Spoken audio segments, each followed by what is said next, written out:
So, unang-una, mayroon tayong pinakulo dito kasi gusto ko, iro-roast ko yung gulay. Okay. But of course, kasi nga, mas maganda yung i-blanch ko muna bago ko i-roast. Okay. Mas malambot. Oo, okay? So, natin ang carrots.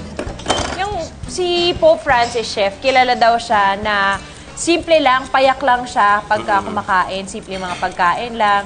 And because Argentinian siya, ang staple food nila doon, Solen, is bread, no? Steak, bread, yes, and salad. steak, bread yun. Very basic daw. So, hindi siya masyadong, hindi mo siya makikita daw na kumakain sa mga fancy Italian restaurant. So, sikat na dish yan sa Italy, diba? Italy, yes. Northern Italy. In the province of Piedmont. Oh, have you been to Piedmont, Italy? No. No. Hindi Where? ko nga nasilayan kung saan yan. Kasi alam mo naman ako, dito lang ako sa Pilipinas. Ito ang ating ihahanda na Italian fondue. Yes. Ganito siya kapaborito ni Pope Francis. Sinasadya niya pa to sa mga madre, sa nunnery, para makakuha siya ng banya cauda na yan. Talaga? Yes. Wow. Doon siya inihahanda. So, ganun Yun yung ka-special. paboritong version niya. So, ito naman ilagay natin dito sa ating glass dish. Nice. Iwan ako na niya. Okay. Mamaya natin hulay-hulay. Lagyan mo olive oil konti, drizzle with olive oil. Inuna ko muna yung carrots at saka yung ating radish. Ito naman yung ating broccoli. So, may baking soda para manatiling green. Ah, okay. That's a secret. That is a secret. Alam mo, kapag simple kasi yung kinakain natin, mas healthy. Yes. Kasi marami kang inilalagay, Balanse lang. balance Tama. sila. Alright, so ayan. I-ano na natin ng konti sa ating ice cold water para medyo hindi maging lamog. Alam mo yung lamog? Soft. Soft. Oh, nakaintindi siya ng Tagalog. Bake natin or i-roast natin sa ating oven. Gano'ng katagal? Just a little bit, just with brown. Okay.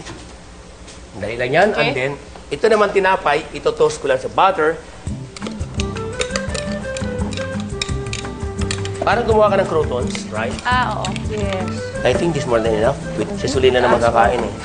Hindi naman si Sulin matakaw. Ako, super. Oh? Oo, super matakaw. Pero wala Mabilis sa katawan, lang ang ha? metabolism. Kailangan lang dahan-dahan dahil sobrang taba ako dati. May taba jeans ako. So, ayaw mo na bumalik Oo. doon. Oo. Olive oil. Lagyan natin to. And then mamaya yung butter last minute. Okay. Diba? Okay. Mas maganda yung butter last minute.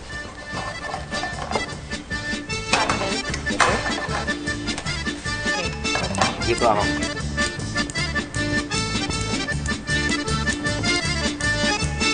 Now, lagyan ko na ng butter. Okay. Oh my God.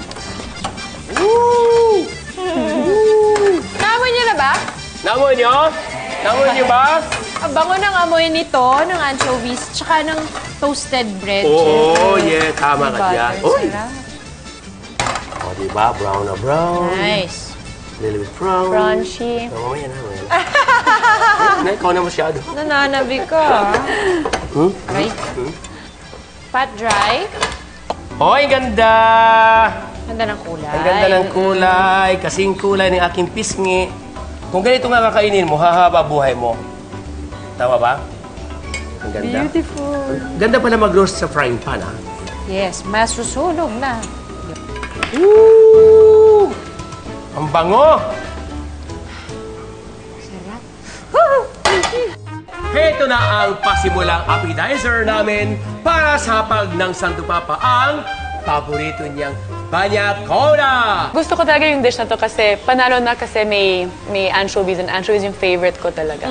Tapos gusto ko kasi simple, hindi mahirap maghanap yung mga ingredients. Yes. At kayang-kaya gawin sa bahay.